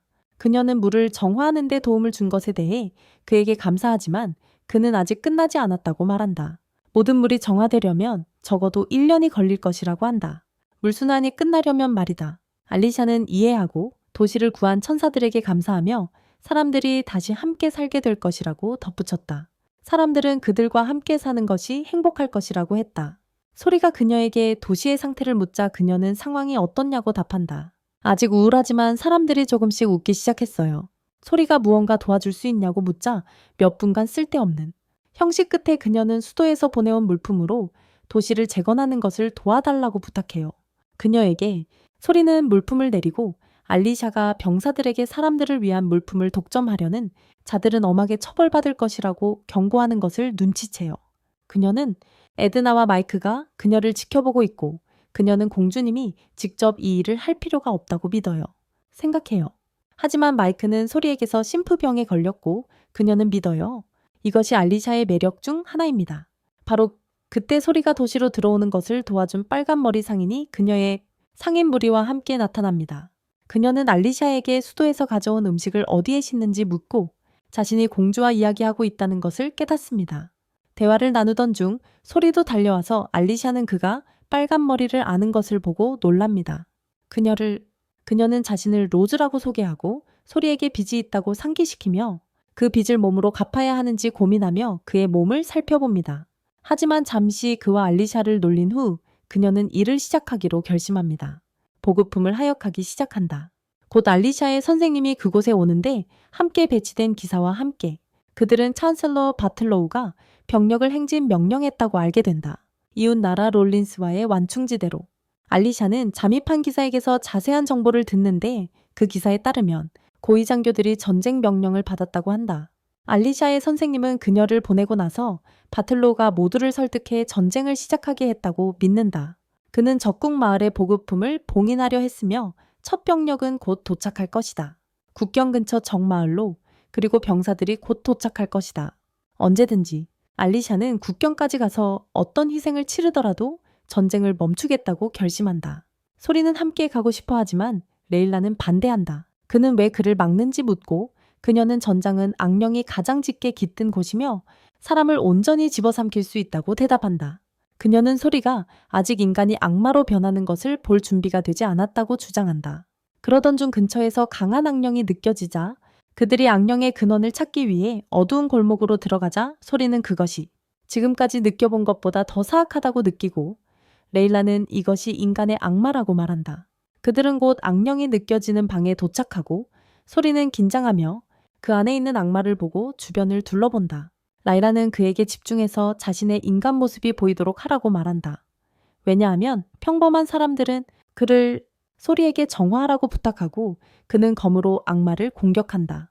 하지만 그와 접촉하는 순간 악한 기운에 오염된 인간의 끔찍한 기억들이 그의 마음에 쏟아지고 도망치는 악맥에 밀려서 그는 튕겨져 나간다. 그렇게 소리는 그를 쫓아가서 도시를 혼란스럽게 만드는 것을 막으려 하고 한 번의 강력한 일격으로 그를 정화한다. 그 남자는 다시 평범한 모습으로 돌아오지만 소리는 감정적인 상처를 입는다. 라이라는 그에게 타락한 인간을 정화하는 것은 그의 악한 기운을 흡수하는 것이라고 말한다. 영웅의 몸과 에드나가 말하길 그것이 가장 힘든 일이라고 합니다. 이 사실을 알게 된 소브레인은 아직 일이 끝나지 않았다고 말하며 걷기 시작합니다. 그는 무덤 앞에 멈춰서 악마화된 인간에게 살해당한 사람의 무덤 앞에 섭니다. 그는 검으로 땅을 찌르고 슬픈 영혼을 정화합니다. 영웅처럼 그는 영혼을 정화합니다. 소브레인은 그 후 지옥의 기억 속에서 본 것을 친구들에게 말합니다. 그는 형과 다투었고 형은 그를 공격하여 목숨을 앗아갔습니다. 그는 정당방위로 행동했습니다. 생존자 죄책감과 슬픔이 악령으로 변했고 그를 악마로 만들었습니다. 레일라는 소브레이에게 전쟁터에 가고 싶냐고 묻습니다. 아직도 그가 알고 있음에도 인류를 정화하기 위해 직면해야 하는 위험, 그것이 바로 내가 가야 하는 이유다. 바로 그 때문이다. 반면 알리샤는 전쟁을 멈추기 위한 준비에 바쁘다. 그녀는 가능한 모든 병사들을 데리고 산을 넘어 빠르게 완충지대에 도달해 그들의 군대를 저지르기로 결심한다. 그녀의 주인도 그녀의 거대한 창을 꺼내 들었다. 그리고 그녀는 학생을 도와 전투에 참여할 계획이다. 그녀는 기뻐하며 더 준비하러 떠나지만 자신의 경호원들이 모두 사라졌음을 알게 된다. 모두 사라졌다. 갑자기 암살자들이 그녀를 둘러싸고 알리샤는 시간이 없다고 말한다. 그녀를? 한 명의 암살자가 그녀를 공격하지만 그녀는 그를 압도해 기절시키고 칼날을 무리의 리더에게 겨눈다. 그 리더는 이전에 그녀를 공격했던 암살자와 같다. 그 암살자다. 리더는 전장에 도착한 후 그녀가 무엇을 할 계획인지 묻고 알리샤가 전쟁을 멈추려 한다고 대답하자 불가능하다고 여긴다. 알리샤는 그때도 멈출 수 없다고 말하며 힐렌 왕국이 먼저 공격하지 않을 것이라는 신념을 굳게 지킨다. 암살자 보스는 적이 먼저 공격하는 동안 그녀가 병사들을 불필요하게 죽게 내버려둘 의향이 있느냐고 묻고 알리샤는 망설이며 암살자에게 기회를 준다. 그녀를 공격할 기회가 있었다. 암살자가 그녀를 압도하자 그녀는 누구도 어리석은 이상을 위해 죽게 내버려두지 않겠다고 선언한다. 한 사람의 죽음도 큰 손실이기 때문이다. 알리샤는 칼을 목에 대며 자신이 이상을 위해 죽을 준비가 되어 있다고 말한다. 그녀의 말에 감동한 암살자는 뒤로 물러서서 무기를 치운다. 그녀는 알리샤를 지나쳐가며 공주를 공격한 것의 대가를 치르라고 말한다. 암살자는 두려워하지 않는다고 답한다. 처형도 두렵지 않다고. 하지만 알리샤는 다른 계획이 있고 암살자들에게 그녀를 따라와 전장으로 가서 눈으로 전쟁을 멈추는 모습을 목격하라고 명령한다. 더 좋은 시야를 위해 그녀는 가면을 벗기고 나서 신원을 확인한 후 그녀는 그녀에게 음식과 물자를 도와달라고 요청합니다. 암살자는 자신이 사실 로즈임을 밝히며 알리샤에게 이제 상인으로서 그녀의 요청을 받아들이겠다고 말합니다. 그녀의 요청을 받아들이겠다고 합니다. 떠나기 전에 알리샤는 마지막으로 로즈에게 자신이 죽더라도 복수하는 사람들을 막아달라고 부탁하며 증오의 악순환이 계속되지 않기를 원합니다. 그녀는 로즈에게 자신이 목숨을 잃더라도 평화를 위해 일해달라고 약속받고 둘은 떠날 준비를 합니다. 아침에 출발하기 위해. 다음 날 아침 소레이와 그의 일행은 천사 롤랜드에게 작별을 고하고 믿음을 가지고 그가 처음에 실수했음에도 불구하고 다시 한번 도시의 안전을 그에게 맡기다. 그는 그 일을 받아들이고 이제 아투기 뒤에 남아서 도와주니까 일이 더 잘 될 것이라고 말했어요. 그는 그렇게 말했어요. 하지만 엘라는 계속해서 한 번 일어난 일은 두 번 일어나기 마련이고 그 일이 계속 그녀를 입 다물게 할지도 모른다고 말했어요. 그때 알리샤가 그곳에 와서 소레이에게 떠날 준비가 되었는지 물었어요. 그들은 로즈가 이끄는 상인단과 함께 군대를 타고 출발했어요. 알리샤는 소레이에게 전쟁의 세부 사항을 설명했어요. 그녀는 발트로가 이끄는 군대가 그들이 기지를 세울 분지로 향하고 있다고 믿어요. 그녀는 생각해요. 양쪽 군대는 각각 약 2만 명의 병력으로 비슷한 규모일 것이라고요. 그녀 편에 선 1,000명의 병사들이 싸움을 막으려 할 것이다. 그녀의 스승은 최악의 경우 그녀가 자신의 병사들과 싸워야 할 수도 있다고 말한다. 하지만 알리샤는 그들이 자신을 이해할 거라고 믿는다. 곧 알리샤의 정예 경비병 중 하나인 아얀이 거대한 멧돼지를 사냥한 후 그녀에게 합류한다. 저녁 식사를 위해서였고 그녀는 기로가 그들과 함께 타고 있다는 것을 깨닫기 전에 사적인 일들에 대해 지나치게 이야기한다. 그녀는 그의 곁으로 가서 그를 냄새 맡으며 소문과 달리 달라 보인다고 말한다. 그녀가 들은 소문과 다르다고 소레이는 그 소문에 대해 알고 싶어하고 그녀는 사람들이 그가 최근에 용을 죽이고 구워서 통째로 먹었다고 말한다고 답한다. 소레이는 그저 웃을 뿐이고 아야는 그녀에게 손을 잡아달라고 부탁한다. 그는 응하고 변태 소녀는 신음하며 이 손을 절대 씻지 않겠다고 선언한다. 절대 씻지 않겠다고? 알리샤는 그녀를 꾸짖고 바를라 군대에 대한 보고를 요청한다. 아야는 그녀의 추정이 맞으며 2만 명의 병력을 데리고 간다고 답한다. 밤에 알리샤는 잠을 이루지 못하고 소레이도 같은 처지임을 알게 된다. 그들은 수분 보충을 위해 강가로 가고 소레이는 전쟁이 아직 시작되지 않았다면 그녀가 막는 것을 도울 것이지만 이미 시작되었다면 어느 쪽에도 가담하지 않을 것이라고 말한다. 어느 쪽에도 가담하지 않을 것이다. 알리샤는 이해하지만 전쟁터에 도착했을 때 전쟁이 벌어졌다는 사실을 알게 된다. 이미 시작되었다. 소레이는 수마일 떨어진 곳에서도 짙은하게 기운을 느끼고 알리샤의 스승은 이제 전쟁을 막을 방법이 없다고 말한다. 하지만 알리샤는 장군과 대화로 해결하려 하고 그가 듣지 않으면 그를 붙잡을 계획이다. 그녀는 짙은 안개 속을 이끌고 가는데 적의 궁수들이 그들에게 사격을 시작한다. 한 병사가 알리샤를 보호하다 목숨을 잃지만 아얀이 나서서 360도 노스코프 헤드샷으로 적 궁수들을 처치한다. 알리샤의 스승은 적이 더 올 경우를 대비해 여기 남기로 하고 알리샤와 로즈는 장군의 진영으로 향한다. 그들은 장군이 공주가 직접 전쟁터에 있는 것을 보고 깜짝 놀라는 요새로 들어간다. 공주는 즉시 적진의 사절을 보내 휴전을 체결하라고 명령한다. 그러나 하지만 장군은 그녀의 왕명에 복종하기를 거부하며 바틀로가 그에게 어떤 희생을 치르더라도 전쟁에서 승리하라고 명령했어요. 그는 한 기사를 시켜 알리샤를 붙잡고 필요하면 다치게 하라고 명령하지만 그는 상대가 되지 않는다. 알리샤를 위해서이고 즉시 잃어버리게 된다. 분노하며 모든 기사들에게 동시에 공주를 공격하라고 명령하고 로즈는 그게 좋은 생각이 아니라고 말한다. 그는 그녀 같은 여자는 전쟁터가 아니라 부엌에 있어야 한다고 말한다. 여자아이들을 짜증나게 하고 그들은 기사들을 때려 눕힌다. 장군은 자신의 병사들이 두 소녀에게 지는 것을 받아들일 수 없어서 죽이라고 명령한다. 필요하면 알리샤는 여자아이들이 압도당하더라도 누구도 죽이지 말라고 금지한다. 그러나 로즈는 더 이상 참지 못하고 기사 한 명을 죽이기 위해 공격한다. 그러나 알리샤는 누구도 죽지 않기를 바라며 그녀의 공격을 막는다. 하지만 한 기사가 그녀의 등을 찔러 그녀는 쓰러진다. 그를 찌른 기사는 죄책감에 미쳐버리지만 장군은 그에게 명령한다. 임무를 완수하라고. 그는 망설이며 물러서지만 다른 기사들은 알리샤와 로즈에게 다가온다. 로즈는 이 일에 대한 대가가 있을 거라고 말하며 소리친다. 기사들에게 멀리 떨어지라고 외치자 강한 바람이 그들을 날려버린다. 소녀들은 무슨 일이 일어나고 있는지 궁금해 하다가 천사가 도와주고 있음을 깨닫는다. 로즈는 알리샤를 기둥에 기대게 하고 비폭력의 약속을 지키지 못해 미안하다고 말한다. 그녀는 고개의 실력을 보여주며 모든 기사들을 뛰어넘어 자신을 잡으려다 실패하는 장군에게 다가간다. 로즈는 칼을 그의 목에 겨누며 기사들에게 무기를 내려놓으라고 경고한다. 그렇지 않으면 장군은 죽는다고 말이다. 알리샤가 자신의 방식으로 평화를 위해 노력하는 동안 소리는 전장을 한눈에 볼 수 있는 높은 곳으로 올라갑니다. 양측이 서로를 죽이는 동안 그들의 사악한 기운은 악마의 형체를 띠고 소리에게 그들을 멈추게 하라고 결심하게 합니다. 그는 전장으로 뛰어들고 모든 병사들은 그를 보면 즉시 멈춥니다. 소리는 양측 병사들에게 돌진하며 영웅의 힘으로 그들을 악마로 변한 이들을 죽이지 않고 정화하는 데 성공합니다. 이 과정은 그의 정신에 큰 부담을 주는데 목표물의 폭력적인 기억들이 그의 마음속으로 밀려오기 때문입니다. 그는 무릎을 꿇으며 자신의 몸에 들어오는 사악한 기운이 너무 크다고 말합니다.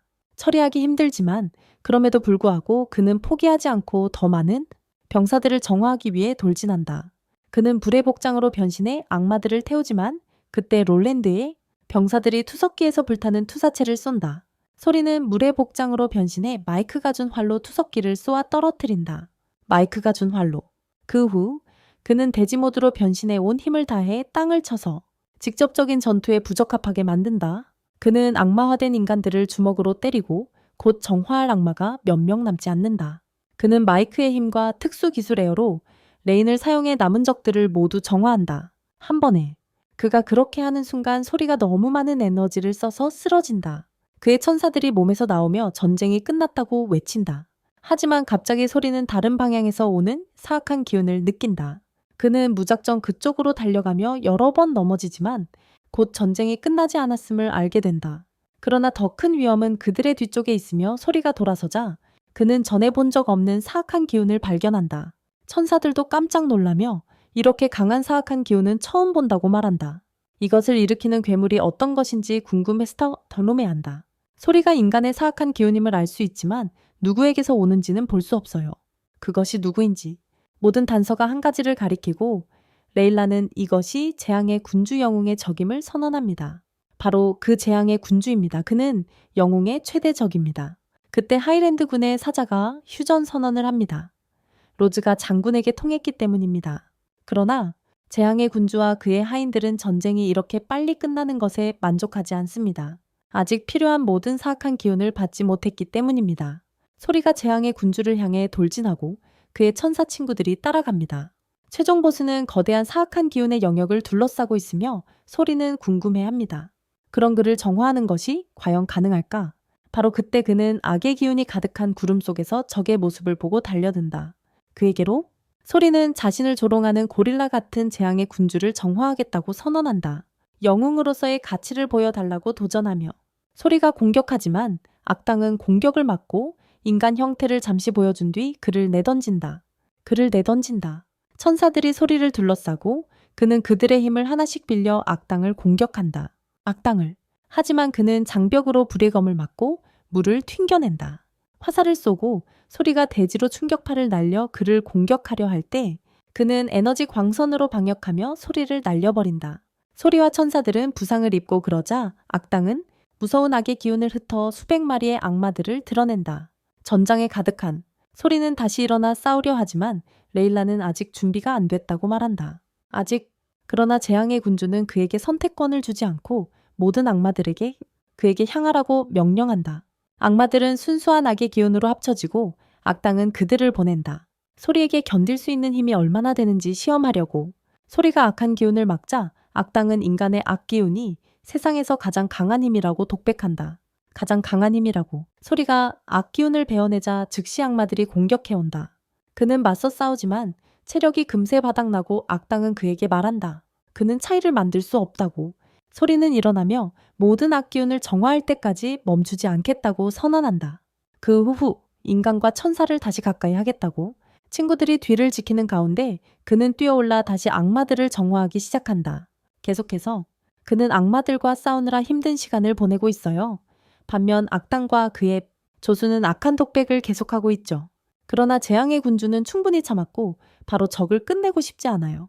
그는 떠나기로 결심했어요. 하지만 영웅에게 이 전투를 견디고 세상 전체에 희망을 줄 만큼 강해지라고 말하기 전에는 그는 떠나기로 했어요. 그리고 세상이 그에게 의지하는 순간에 소리를 부수고 싶어 해요. 그게 가장 강렬하고 광대한 악의 기운을 만들어낼 테니까요.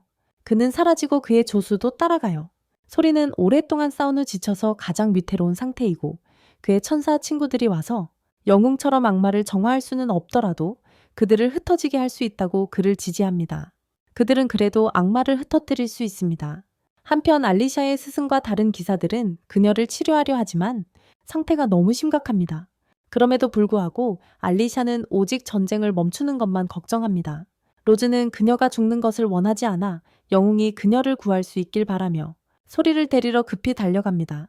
그녀는 전장으로 달려가 말을 빌려 그를 찾으려 하지만 갑자기 이전에 그녀와 알리샤를 지켰던 천사들의 목소리를 듣습니다. 그녀는 그를 그다지 좋아하지 않는 듯하지만 그의 지시에 따라 소리를 찾습니다. 드디어 모든 악마를 처리한 사람이 있다. 소리가 로즈를 향해 돌아서자 살아남은 악마가 깜짝 기습 공격을 한다. 그에게. 하지만 새 천사가 그의 사슬로 악마를 묶어 소리에게 마무리할 기회를 준다. 그에게. 그는 영웅에게 아직 죽지 말라고 말한다. 왜냐하면 해야 할 일이 많기 때문이다. 그리고 로즈는 그에게 알리샤에 대해 이야기한다. 소리가 그녀 곁으로 달려가 그녀를 치유하며 그들의 첫 만남을 떠올린다. 오랜 시간 후 그녀는 드디어 깨어나고 서로 만난 것에 대해 얼마나 고마운지 이야기한다. 그들은 서로에게 감사하다. 소리가 처음 만난 인간이 알리샤 같은 사람이어서 기뻤어요. 그 덕분에 그는 자신의 꿈을 더 믿게 되었어요. 그가 후 알리샤는 그녀의 역할이 이 나라의 공주로서 전쟁이 일어날 가능성을 없애는 것이라고 선언하며 수도로 돌아갈 계획이라고 말했어요. 그녀는 더 적극적으로 정치에 참여할 예정이고 이런 일이 다시 일어나지 않도록 하려고 해요. 그리하여 소리는 그녀에게 자신의 동료가 되어달라고 말했어요. 그렇게 하면 함께 강해지고 서로를 지킬 수 있으니까요. 알리샤도 그렇게 하고 싶다고 말했고 소리는 레일라에게 부탁했어요. 의식. 그녀는 의식 후에 고대어로 알리샤에게 새 이름을 지어달라고 그에게 부탁하여 계약을 완성하고 이어서 생명의 순환에 관한 시를 낭송하기 시작한다. 마법의 원이 알리샤 위에 내려오고 소리는 그녀에게 라틴어 또는 그리스어 이름을 지어주며 자신의 힘 일부를 그녀에게 전해준다. 알리샤는 그 힘에 감사하고 그리고는 돌아서서 처음으로 새 천사를 보고 감동의 눈물을 흘린다. 그들은 밤새 이야기를 나누고 다음날 아침 알리샤와 그녀의 일행은 출발 준비를 한다. 알리샤와 소리는 길고 긴 작별 인사를 나누고 로즈가 다가와 그들에게 방을 잡으라고 요청한다. 소리가 작별 인사를 하려던 찰나 갑자기 무언가가 그를 공격하며 날아가게 한다. 그를 날아가게 만든다. 소리가 일어나자 마귀로 변한 기사와 마주치는데 그는 감히 그의 군공을 빼앗았다고 묻는다. 그가 군공을 빼앗았다고 묻는다. 알리샤는 그 목소리가 장군의 것임을 알아차리고 그가 언제부터 그런 목소리를 갖게 되었는지 궁금해해한다. 너무 못생겨서 그는 그녀의 목을 베어 총리에게 증명하겠다고 선언한다. 그는 그녀보다 국가에 더 유용하다. 레이나는 그가 마귀로 변했다고 설명하고 로즈는 소리에게 그가 그의 여자친구를 다치게 한 바보라고 말한다. 그는 그의 여자친구를 다치게 한 바보라고 말한다.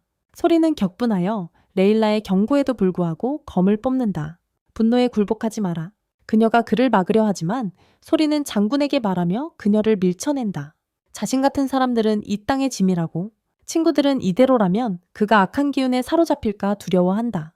하지만 소리는 포기하지 않고 목숨을 빼앗지 않고 장군을 정화한다. 알리샤는 그의 도움에 감사하며 장군이 처벌받을 것이라고 선언한다. 그들이 수도에 도착하면 재판이 열리고 소리가 자신의 통제력을 잘 유지했다고 칭찬할지도 몰라. 분노? 곧 그들은 공주에게 작별 인사를 하고 로즈가 소리에게 다가와 빚진 은혜를 상기시킨다. 그녀는 지금 은혜를 갚으려 하고 마이크와 에드나 둘 다 그녀가 무슨 꿍꿍이인지 알고 있다. 좋지 않은 짓이다. 로즈는 소리에게 롤린스로 가는 무역 여행에 동행해 달라고 부탁한다. 그녀가 까다로운 고객들을 상대하고 있어서 영웅이 함께 있으면 성공 확률이 높아질 것이다. 그렇다. 천사들은 아무 문제 없다고 보고 소리는 로즈를 돕기로 동의한다. 그녀는 기뻐하지만 몰래 다시 소리에게 다가가 어제 함께 온 이상한 사람을 볼 수 있냐고 속삭인다. 소리는 데즐이라는 천사가 마차 위에서 쉬고 있다고 말한다. 그리고 로즈에게 작은 장난을 치며 자신의 존재를 알린다. 천사들은 그가 함께 감옥 여행하기 재미있는 사람이라고 생각했어요. 그리고 소리가 앞으로 나아가죠. 친구들에게 따라오라고 하면서 그들의 일이 이제 시작일 뿐이니까요. 수많은 로즈와 그녀의 상인 무리를 잠시 멈추게 하고 약초를 사게 할지도 몰라요. 그녀는 그들이 도둑질한 물건을 팔고 있다는 사실을 알고 그들을 대면하고 도움 없이 모두 쓰러뜨립니다. 밤이 되면 친구들은 허브차를 마시고 소리는 친구들과 연습을 합니다. 레일라는 불의 고리를 둘러싸며 부정적인 감정은 볼 수 없지만 존재하며 악의 기운을 만들어낸다고 말합니다. 영웅의 역할은 악의 기운을 받아들이고 대신 용서를 만들어내는 것입니다. 그녀는 불의 고리로 소리를 공격하고 그는 그것을 정화하는 상상을 하려고 합니다. 그 후 마이크는 훈련에 합류하며 악한 기운이 불과 물을 섞는 것처럼 모순을 만든다고 말한다. 그는 레일라와 힘을 합치고 둘이 함께 소리를 공격할 때 재앙의 주인이 다시 자신을 공격하는 것 같은 느낌을 받는다. 그는 그것 앞에서 무력하고 친구들은 그가 아직 준비가 안 됐다는 것을 깨닫는다. 바로 그때 로즈가 와서 그에게 불과 물로 훈련했냐고 묻는다.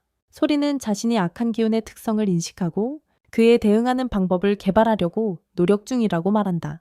로즈는 감탄하지만 좋은 사업 기회를 보고 소리에게 세계 여행을 하며 쇼를 열면 사람들이 기꺼이 돈을 낼 거라고 말한다. 소리만 웃으며 넘기고 로즈는 그에게 쉬라고 말한다. 아침에 목적지에 도착할 예정이기 때문이다. 그들은 아침에 도착할 것이다. 다음날 아침 그들은 롤린스의 무역 중심지에 도착한다. 그곳은 꽤 활기찬 곳이다. 로즈는 소리를 그녀의 본사로 데려가는데 그곳은 온갖 상품이 판매되는 슈퍼마켓이다. 모든 종류의 상품이 판매되고 있다. 그 후 그녀는 그를 창고로 데려가는데 그곳에 노인인 마빈이 다가온다. 그녀는 손을 휘둘러 인사하고 그가 성공적으로 그녀의 공격을 피한 후 그는 근처 유적지에서 발견한 2개의 옥 조각상을 보여준다. 소리와 마이크는 조각상을 살펴보고 마빈이 그를 맞이한다. 로즈는 마빈이 100년이 넘은 탐험가이자 이야기꾼이라고 말한다. 그는 바로 그때 여러 지역 농부와 사냥꾼들이 로즈에게 달려와 거래를 하려고 하고 그들이 떠난 후 그녀는 자신의 단골 거래처 중 한 명이 사라졌다는 것을 깨닫는다. 그녀는 나중에 소리에게 글렌이라는 이름의 딜러에 대해 말하는데 그는 이상한 사람이다.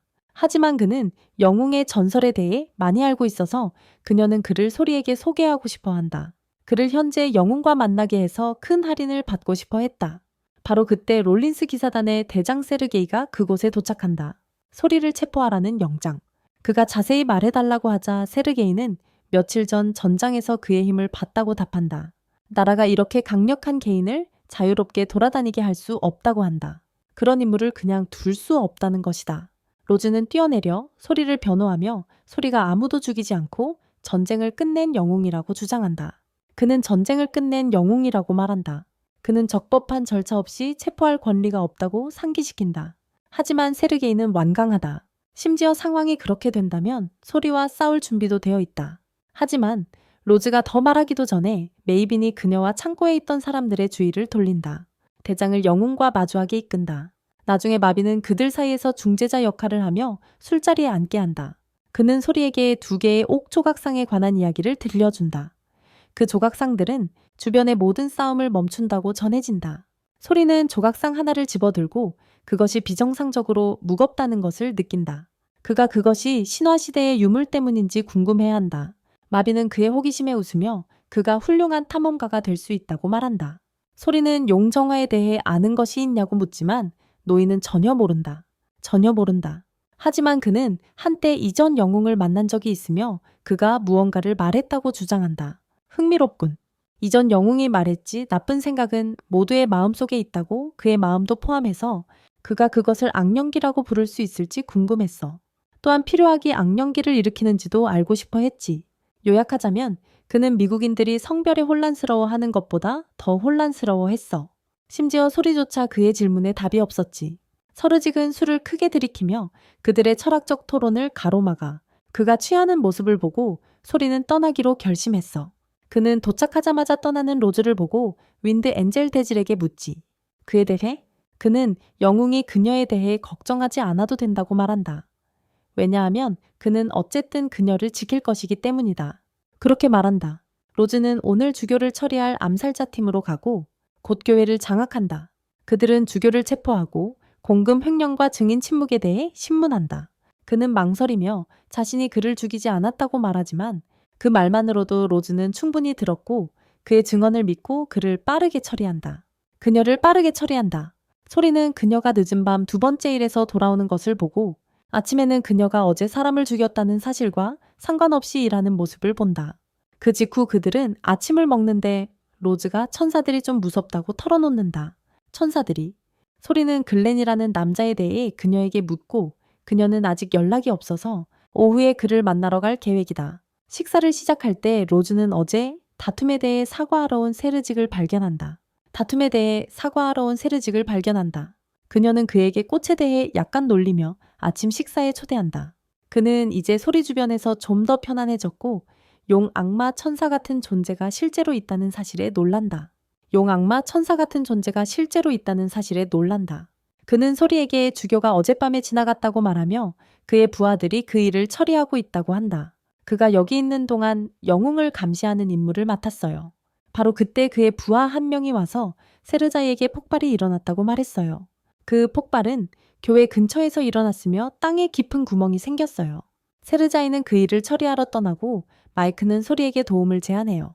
소리는 세르자이에게 자발적 폭발은 악령 기운 때문일 수 있다고 말하고 도움을 자청해요. 그는 자발적으로 도우려 해요. 그 전에 세르자이의 부하가 그에게 말했어요. 주교는 아마도 암살당했으며 그가 병으로 죽었다는 이야기는 거짓이라고. 그는 충격을 받았지만 계속해서 임무를 수행하며 폭발 현장을 방문해요. 소리는 폭발로 인해 만들어진 깊은 구멍을 발견하고 냄새가 나기 시작해요. 사악한 기운. 그는 더 많은 정보를 찾기 위해 그 안으로 들어가고 세르자이가 그를 따라간다. 구멍은 그들을 지하 하수도로 이끌고 소리는 레일라에게 빛을 만들어 달라고 부탁한다. 빛을? 세르자이는 천사의 마법을 보고 당황하고 소리는 그에게 따라오라고 한다. 곧 그들은 사악한 기운이 점점 강해지고 미완성 악마들이 가득한 곳에 도착한다. 미완성 악마들이 사방에 있다. 마이크는 여기서 정화의식을 해야 한다고 제안하고 소리는 세르자이에게 물러서라고 말한다. 세르자에게 물러서라고 한다. 그들은 물을 정화하고 모든 미완성 악마들이 즉시 정화된다. 하지만 악한 기운의 진짜 근원은 앞으로 있으며 소리는 세르자이에게서 그 수로가 대성당으로 이어진다는 것을 알게 된다. 그는 이곳이 라딜릭에서 방문했던 지하 유적과 비슷하다는 것을 깨닫고 악한 기운은 이곳에 숨겨진 악한 도끼 때문임을 알게 된다. 그들은 앞으로 나아가 막다른 길에 이르고 몇몇 교회 기사들이 돌아가라고 한다. 그들 앞의 구역은 방문객에게 개방되지 않았기 때문이다. 기사들은 세르자이를 알아보지만 그럼에도 그를 통과시키지 않는다. 세르자이는 그들과 가볍게 싸울 수 없어 후퇴하기로 결정하지만 이곳에 뭔가 수상한 일이 벌어지고 있다는데 소리와 동의한다. 그는 나라가 온전치 않으며 최근 교회가 그들은 영향력을 확장하기 시작했고 심지어 자신의 강령을 세우기도 했어요. 하지만 마이크는 롤랜드의 상황이 할란드와 같더라도 여기에는 용이 없다고 생각해요. 소리는 세르제이에게 자연재해가 나라를 괴롭히는지 묻고 그가 생각하는 유일한 것은 수도의 끊임없는 비라고 말해요. 소리는 그것이 악령 기운 때문이라고 믿고 나중에 수도를 방문하기로 결심해요. 나중에 방문하기로 했어요. 그들은 구멍을 빠져나와 교회 기사단장에게서 검을 겨누는 모습을 봤어요. 그는 그들에게 그의 영토에서 무엇을 하고 있느냐고 묻고 있어요. 세르제이는 그렇머니 방금 막 멈춘 기사단의 리더라고 말해요. 그들을 지하에 숨겼어요. 그루마는 그들이 교회 아래서 무엇을 하고 있었는지 알고 싶어하고 세르제이는 그에게 답하지 않아요. 한편 로즈는 친구 글렌의 집을 방문해서 그가 가구를 고치러 교회에 갔었지만 돌아오지 않았다는 걸 알게 돼요. 로즈는 주교와 그의 무리가 그를 죽였다는 걸 깨닫고 분노해요. 그녀는 복수하고 싶어봐 하지만 조수는 그녀를 말리며 그녀가 암살자로 일하기로 결심했을 때 감정을 삼키기로 맹세했다고 말해요. 이제 그녀는 가만히 있기를 원하지 않고 바로 옆에 데젤이 나타나서 그의 도움을 원하냐고 묻습니다. 그녀는 그를 들을 수만 있고 결국 그녀가 항상 들었던 목소리가 상상한 것이 아니라 천사였다는 것을 깨닫는다.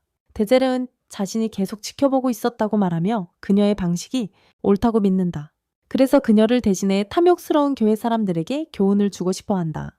로세는 그의 제안을 받아들이지만 조건을 내기 전에 데젤이 바람 속으로 사라지고 그녀는 그를 쫓기로 결심한다. 그는 교회로 전속력으로 달려가 자신의 힘을 이용해 파괴적인 토네이도를 만든다. 소리와 그의 친구들은 파괴적인 토네이도를 보고 로세가 달려오는 것을 본다. 그쪽으로 곧장 향해서 그들은 그녀를 쫓기로 결심하고 에드나는 그녀의 힘을 사용해 모든 기사들을 해산시킨다. 그루데는 그녀의 공격을 견뎌내고 소리를 멈추게 하려고 하지만 세르제이는 그의 길을 막으며 구원자가 앞으로 나아가게 하라고 말한다. 천사들은 소리에게 데젤이 주변 사람들을 계속 해치면 그는 악의 기운에 휩싸일 것이라고 경고한다. 그들은 그를 처리하려마 하고 대신 소리에게 로즈를 돌보라고 부탁한다. 소리가 그녀에게 다가가고 동시에 그의 친구들은 데젤에게 다가가 그의 행동 뒤에 숨은 이유를 묻는다. 그는 그들에게 아무 말도 하지 않겠다고 거부하며 만약 그들이 그를 막으러 왔다면 그는 그냥 그들을 날려버리겠다고 말한다. 그는 강한 돌풍을 그들에게 보내지만 에드나는 바위벽으로 그것을 막고 마이크는 고드름창으로 방역을 시작한다. 로즈는 천사들이 싸우는 존재를 볼 수는 없지만 느낄 수 있고 소리는 그녀에게 왜 데젤이 이런 행동을 하는지 묻는다. 그녀는 제대로 된 대답을 하지 못하고 갑자기 거대한 불덩어리가 토네이도를 집어삼키기 시작한다. 라일라는 강한 바람 압력을 자신의 불덩어리 안으로 흡수하는 데 성공하고 그것은 폭발하여 토네이도보다 교회에 더 큰 피해를 입힌다. 몇 개의 바위가 로즈를 향해 날아오고 데젤이 그녀를 보호한 후 다시 돌아갑니다. 레이라와 싸우기 위해. 그러나 그녀는 그의 공격을 막아내고 거대한 불덩어리를 만들어 그에게 보내며 진정한 힘을 보여줍니다. 그 불덩어리를 향해 데젤은 어떻게든 강한 폭발을 그의 바람방패로 버티고 그 후 로즈가 그에게 멈추라고 소리칩니다. 그는 그녀의 말을 받아들이고 항복합니다. 나중에 소리리가 그에게 왜 교회를 공격했냐고 묻자 그는 대답합니다. 그것은 그들의 죄에 대한 벌이라고. 데젤은 자신의 과거 이야기를 시작하며 한때 함께 여행했던 이야기를 합니다. 불량배 무리였지만 그들의 리더를 좋아하게 되었어요. 그 리더는 장사부터 사람을 죽이는 일까지 다 하는 만능인이었죠. 하지만 항상 약하고 헬플레스한 사람들을 위해 싸웠어요. 어느 날 그는 어린 로즈를 발견하고 입양했어요. 그녀는 잘 자라서 입양아버지처럼 존경받는 사람이 되었죠. 데젤은 그녀가 잘하는 걸 지켜봤고 그녀가 원하는 건 뭐든 해줄 만큼 좋아해요. 원하는 건 뭐든 해줄 만큼요. 바로 그때 그루만과 그의 기사들이 그들을 찾아오고 소리는 평화롭게 해결하려 해요. 그들과요. 그루만은 먼저 교회에서 무슨 일이 있었는지 묻지만 소리는 약간의 답변을 해요. 그가 치트북에서 읽은 수수께끼 같은 인용구들. 그는 교회 기사들이 세르가이를 구금했음을 알게 되고 그루만은 영웅이 그들의 나라를 도와주길 원한다. 소리가 그에게 묻는다. 나라가 그의 도움이 필요한 건지 아니면 교회가 왕실과 싸우길 원하는 건지. 그는 세 번째 선택지 전쟁에서 그의 도움이 필요하다고도 덧붙이지만 그는 그런 일에 참여하는 걸 거부한다. 하지만 그는 그들의 수도를 방문해서 상황을 보고 도망치기 전에 보기로 한다. 그루마는 더 이야기하고 싶어 하지만 애나는 그들 사이에 벽을 만들어 버린다. 왜냐하면 그녀는 포니테일을 한 남자를 좋아하지 않기 때문이다. 나중에 소리의 친구들이 그에게 무엇을 할 계획이냐고 묻자 그는 대답했다. 이 세상의 사람들이 서로 행복하게 살아가는 것, 그들이 천사와 함께 살 준비가 되기 전에 그것을 원한다고. 그는 지금 세상에 너무 많은 갈등이 있다고 생각한다. 그것이 바로 악한 기운의 주된 원인이고 그는 더 많은 사람들을 만나서 그것을 더 잘 이해하고 싶어 한다. 그는 그렇게 생각한다. 그들은 곧 숙소로 돌아와 영웅을 기다리고 있는 마빈을 만난다. 그가 또 다른 여행을 떠나기 전에. 그는 소리에게 이전 영웅의 질문에 대해 이야기한다. 그 영웅은 필요악도 악한 기운의 원천인지 알고 싶어 했다. 그 질문에 대해 메이비는 자신이 도달한 답을 말하며 선과 악에 관한 가장 중요한 것은 정직함이라고 말한다. 그는 자신의 목적과 행동에 대해 정직한 사람들은 악한 선택을 하더라도 악한 기운에서 벗어날 수 있다고 믿는다. 메이비는 그렇게 떠나고 소리는 그 답에 감사한다.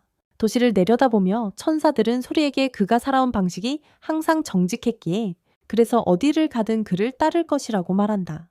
에드나는 계약 때문에 그를 따르는 것뿐이라 말하고 이는 레일에게 알리샤를 떠올리게 한다. 그녀는 소리에게 집중하면 알리샤와 연결될 수 있다고 말한다. 계약의 일부를 보고 그녀의 목소리를 듣는다. 소리는 집중하려 하지만 아직 그럴 만큼 능숙하지 않아 그녀에게 닿지 못한다. 그는 지금 그녀가 어떻게 지내고 있을지 궁금해하고 그 대답은 전혀 좋지 않다. 알리샤와 그녀의 기사단은 발트로의 병사들에게 공격받았고 그들은 목숨을 구하려 애쓰면서도 아무도 죽이지 않으려 고군분투한다. 그들은 압도당했고 알리샤의 많은 병사들이 그녀를 안전하게 지키기 위해 목숨을 바쳤다. 안전하게. 결국 그녀는 남은 병사들과 함께 어린 시절 자주 숨었던 장소 중 한 곳에 피신하는 데 성공한다.